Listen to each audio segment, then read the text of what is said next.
Ate Tin! Yes! How are you? Hello. Ano muna yung secret ingredient? Secret ingredient is a series for View that we did. Sa Korea lahat? Korea, Jakarta, and then Philippines. Kailan siya mag-air? April 30. Super new na, we're excited. So parang ang story, Korean, tapos Pinoy, so yung dalawang culture in a love story. Actually, Ate Tin, yung setting talaga dapat niya was Indonesia. So we shot it as if we were in Indonesia. And then our executive chef, who's played by Nicolas Apucha, he's from Jakarta. He's the chef. And then somebody from Korea went to Jakarta to be in the same kitchen as me. Pero may story na ma-unfold. Kamusta ang katrabaho yung mga Korean actors? Paano sila? They're both fun. They're both different, but they were really nice to work with. Pero hindi kasi nag-start ka nung sa 2007 sa Koke? But before Koke, may isa pa, di ba? Walang kapalit. Oh. Young Claudine. So ilan taon ka nun? 6. And then sumalang ako kay Koke with Direct Wen at 8, 9. And then, ayun na, sunod-sunod na siya. So, Yeah. ang tagal mo na din sa showbiz, magto 2 decades ka na din halos. Yes, hindi ko siya na-realize. Kasi parang I feel like fully commit ako sa kanya when I turned 15. I took a break to study. I wanted to be normal. I wanted to go to school ng walang work after. Parang ganun. Kung saan talaga yung heart mo, no? Yeah, I looked for it. Na-miss ko siya. Ano na-miss mo? I love it. I love what we do. Baka it was Hindi, also diba? the world that I was exposed to growing up. So it's the only world I know. Yung parents mo in the industry, Yeah. di ba? Your relatives, your titas. So parang talagang, ito yung norm for you. Yes. Anong pinakagusto mo sa ginagawa natin? I love being on the set. It's my happiest place. So, pag natatapos yung isang project, parang nasasad na ako ulit. I'm already gearing up for the next one.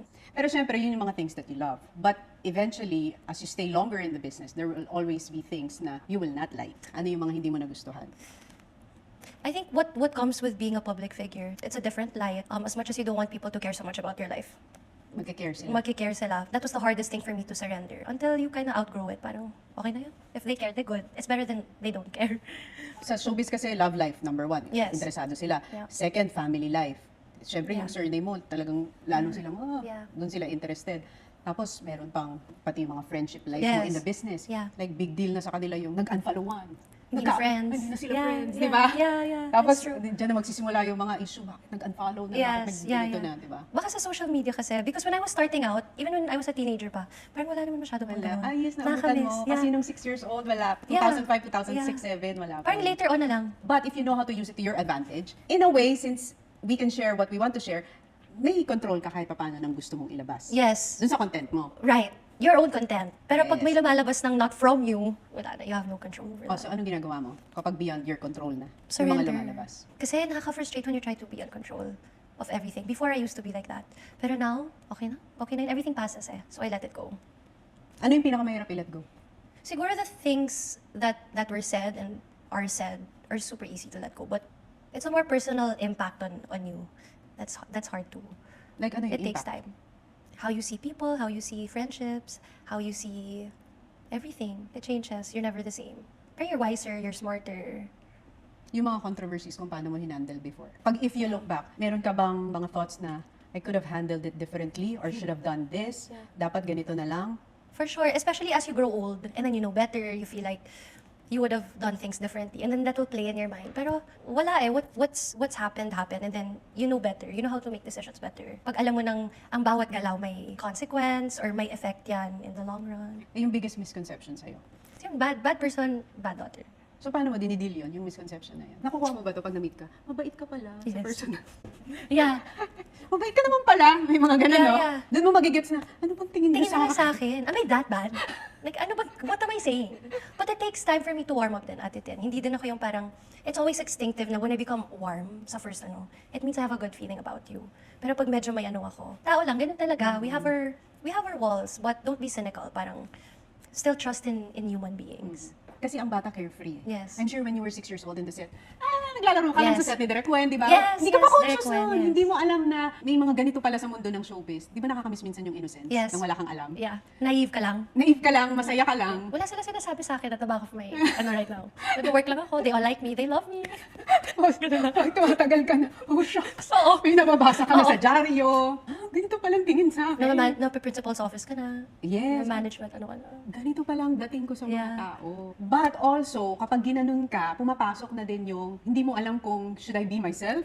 Or should I put on something para hindi na nila sabihin to about me? Tumating ka ba dun sa ganung point? Yes, but you become more aware. you become so aware that you know how to handle yourself in different environments and in situations. Like, when you're in the set, I enjoy yung nakikisama ka sa lahat. You treat everyone like a friend and your family because when you love them naman, they will love you back eh. So, na-accept ko na just be open, especially when people don't know if they could talk to you or not. Sometimes you have to be the one to show them na, hey, like, we can talk. Pag tumatanda ka, Yeah. no? Lalo na yan, pinagdaanan mo yan, stage ng It Girls. Yeah. Dumaan ka sa stage ng Love Team. Yes. Ang hirap yung stage ng It Girls kasi the fans are pitting Everyone, yeah. everyone Yes. against each other. Yeah. It's sad when it bothers others and then you feel it. Diba? Parang, sana hindi mo hinayaang nakapasok yung iba sa utak mo. Yes. Yeah, yung ganun. Mas nakasad pag nagkakaroon ng actual effect. Yeah. So, paano mo hinandle yun? Yung ganun. Yung parang laging Yeah. may competition between the other girls na kaedad mo. Hindi kasi ako rat race at it. Like, I don't feel like I'm competing with anyone. If anything, every day I feel like I'm competing with myself. I don't know that it's not interesting to compete with other people. Parang I have my own goals na would never be the same with others. Iba talaga magiging life ko. And then maybe it's being exposed so early on. Tapos nakakarinig ka na ng stories. And then you're like, parang I don't wanna go through that with another person. I don't wanna, ano. But life happens. Paano yung sa Love Team stage ng buhay mo? When I look back, it's always happy memories. I look back and I always remember like yung milestones namin. Oh my gosh, na-achieve natin to. Our first ever movie together, our first MMF together, our first, daming first. So I look back and I'm so grateful for it. Pero paano mo na-handle yun nung time na yun, na yung Love Team mo, tapos you're in a relationship? Sobrang hirap nun. Tapos may fans pa in between. Yeah. And the management pa in between. Right. It was a public relationship. Yun yung nangyari. And then that's why everybody felt like they were part of the relationship. May say lahat. May say lahat. But we were young, okay lang. And then you learn how to take care of your next one. So ano natutunan mo dun sa relationship na yun? Yeah, no, yung number one, basic. Just don't overshare. Be protective of your partnership. Don't let everybody in. And then, but second siguro is, don't be possessive over a person. Just be a partner. Be a supportive partner. Hindi siya ownership pala. Kasi when you're in a relationship with your love team, you feel like you own each other in the relationship and then even at work. So parang you both probably don't feel like you can fly or explore. Yun lang. You don't own a person. You just become a partner pala of another person. When you go through heartaches, controversies, anong laging sinasabi ng mami mo sa'yo? Don't let it make you a bad person. Especially the worst one, she really told me, like, just make sure, Julia, that your heart stays the same when you get out of this. Huwag masira yung mundo for you. So I think that stayed. Kasi very hopeful pa rin ako sa world. Yun yung pinakamaingay, no? Yung 2019. Yeah, and I was just 22. 22? Yeah. Ang bata mo pa noon, grabe. So paano mo hinandle yun na 22? Yung ganong ingay? Hindi ko din alam, paano? Palaban ka, talagang para makapag-post ka ng gano'n, Julia. Talagang nag-post ka ng something na talagang straight to the point ang address ni Julia. Ano yan? Peak of your emotion? Or super ano na yun? I don't Paano know. dumating dun sa decision Sa point na yun, I don't know at the time if I did that for myself or did it for the people around me. Like the people who were really hurting for me. Kasi di ba pag ikaw naman nasasaktan, parang kaya. Pero pag parang yung sa paligid mo na yung please. Like, Yung why are you pamilya. allowing this? But I don't know, like kanina. Sa kanila is you're referring to your family? Family, my Your family, mom. my closest friends. Sila yung umiiyak, ako yung parang, ba't ka umiiyak? Okay lang, ano ba? So maybe that was for them. You have two choices. Am I going to, magmumukbok ba ako or magpapatuloy ako? Siguro yung phase na yun at 22. I was so sure at it then that, wait, like this is not the end of my world. Like, hindi ako magmumukbok, we're gonna keep going. You also have to take accountability for anong naging role mo sa chaos na yun. So anong role mo dun sa chaos na yun? Siyempre ako personally, I'm sure na may naging role ako in somebody else's pain, in other people's pains. In the same way that they also have contributed to my pain. But I think, you know, na okay ka na when you already acknowledge na, you know, baka I have a role in this. Baka may shortcoming din naman talaga ako. Baka I really did something that hurt somebody. Yeah, of course. You have to, Maturity yun, ano. Para dumating ka sa point na yun. Yeah. Or dahil ang tagal na kasi. 2019 pa. Yeah. So years of realization. Kasi Yes. maraming realizations yan. Every year iba ang realizations. It's passing through the fire, getting out of the fire, and being burned. Yung after yung marirealize mo, shit, napaso ako dun, shocks. Yeah, Diba? pero may napasok ka ding iba. Parang you have more compassion na. Siyempre, it's sad when you think like, baka nakasakit din ako talaga ng tao. It's sad. Paano ka nag-heal? I took accountability. Hindi naman pwedeng everybody just hurt me. I'm sure there's some people that I hurt along the way. Ikaw, na-hurt ka. Super! Sobra! Anong naging role ni Gerald nung time na yun? In the process of you going through the fire and dealing with everything. Was he a friend to you? Did he support you? Did he encourage you? Did he apologize to you for going through this fire? Yeah. Maybe mas sa family ko. Because I also remained very strong lang. Yeah, pero hindi kami noon, Ate Tin. Hindi kami noon. So, I can't say that he was a ang partner hirap to me. so ang hirap nung part na yun, hindi kayo. Yeah, hindi kami So noon. paano mo ina-navigate yung isang issue na hinuhusgahan na kayo nung time na yun? On my own. Tapos nag-apologize siya sa family mo. Yeah. Or kinausap niya yung family mo? After na everything. Kasi we had no partnership. So he didn't really have access to my family also. So parang we navigated this in our own ways. Of course, there were times that we had conversation like, paano nauwi sa ganito? How did we get here? How did it get here? Pero okay naman, he really remained strong din yun. So imagine, before getting together, na-test muna kayo. Oh my gosh, actually. And then even when we got together, another kind of fire.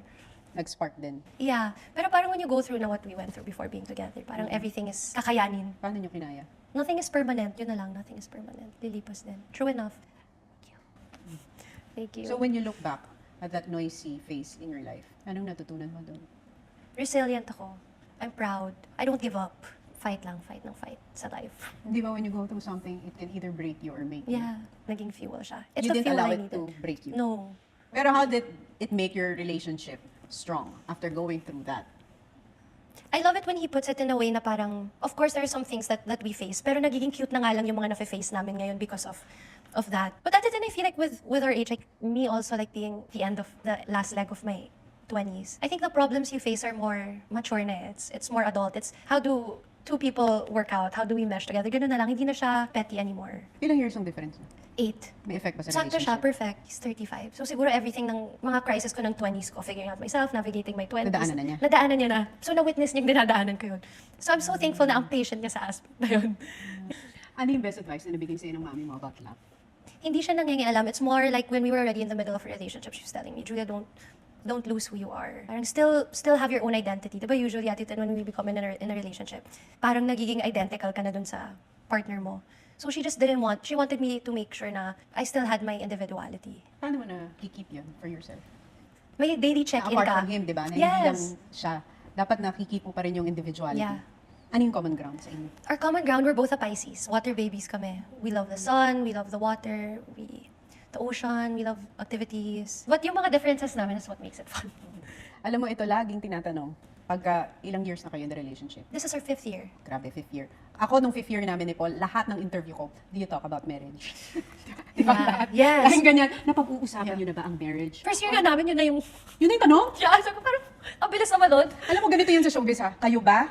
Tapos pag kayo na, kailan kayo ikakasal? Or buntis ka na. Or buntis ka na, or hiwalay na yan. Hiwalay, yeah. Yun lang yun. Yun lang yung Yeah. iniikutan nila. Correct. Paano mo hinahandle yung ganun sa relationship? Ngayon ko lang na-experience yung ganun kadaming questions about marriage. So ko, why? Like, I think people forget sometimes I'm not even in my 30s yet. Kasi malalaman mo yun, bilang isang babae, lalo na if you're in this stage of your life in your 20s, ako alam ko na yun, ito yung age na I wanna settle down. Ikaw, meron kang ganun for yourself? When I was younger, I thought 25. Nung 19 ako, 20. But now I think I'm just so grateful with the pace of my life now. I'm not rushing. I'm taking my time. What's so special about this relationship right now? He's so secure in our relationship. Parang siya talaga yung nagiging anchor ng relationship. So when I see how the confidence that he has in our partnership, syempre it makes you confident in what you guys have. So I appreciate that.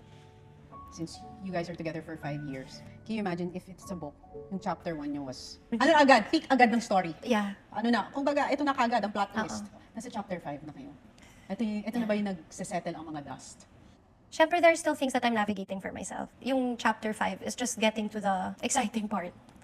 What's your biggest frustration in life? If I'm being honest, my biggest frustration right now is I just want to make sure that sa friendships ko, I really wish that I have the right people in my life, the right friends. Because you know what it's like to have people turn their backs on you. So you want to make sure that the people who are in your life are not fair weather friends, are not. Yeah, loyalty in friendships minsan mas importante pa yun sa loyalty in relationships. May narinig akong ganun na may question sila. Anong mas masakit? Heartbreak ng friendship or heartbreak ng relationship? Yeah, friendship for sure. Hindi nga. Yeah. Dahil? Or kind of because if you don't work out with a person, it's just you don't work out with a person. And then love, like it'll hurt you talaga. And friendships too, but you just don't expect friends to turn their back. Oh, so madami kang natutunan sa friends in the industry. Yes. Yeah. Di ba? Yeah. Doon mo makikita ang daming ni-reveal din sa'yo. Yeah, just In the thank you. course of time. Oo, protection. Thank you. Yeah, na-protect ako doon. My Na-filter. tita calls it the perfect storm. The sister of my mom. Nagka-storm daw, tapos lahat ng hindi meant sa life mo. Tapos nung nag-stop yung storm, mga nandyan daw. Yun yung mga real people sa life mo. I said perfect. Yun. It was called the perfect storm. Alam mo, hindi mo makakalimutan yung mga tao who were there for you when you're going through fire. Yes. It means a lot. Yan yung mga tumatatak sa'yo. Yeah. Term yan ngayon, hashtag yan. The world is healing. Oh, The world diba? is healing. Dahil may mga hugging photos. Okay, the question is the world really healing when that happened? For me, yes. Syempre, I'm gonna personally speak for myself because I never wanna speak for anybody else. It's a moment that, of course, bina-value ko yun. That's why as much as possible. Syempre, ang dami nag-a-ask sa akin. And I don't want to go into details so much kasi ayoko naman that other people would feel like it was some ingenuine moment. Syempre, it's a really real moment. Diba? Kasi syempre, it was messy. So, pag na-iron out yun, kahit konti, it helps. Nakatulong ba yun? Yeah, maybe to fully close it. Para lang alam mong the people in the past, you were able to close that with them. Hoping that it also gives them peace. So now, what are you most grateful for? I'm just so grateful for my life. I wouldn't have it any other way. Regrets? Wala din natin din. It's too heavy to carry. So if there's one mantra or words you live by at this phase or stage in your life, ano yun? Just ride the wave. All of it. Kasi di ba before we wanted to sit down, Dami natin push and pull. it's nice to have a conversation na you already passed through the fire. Yes. And now we're just looking back at the learnings. Yeah. And we're not sad looking back.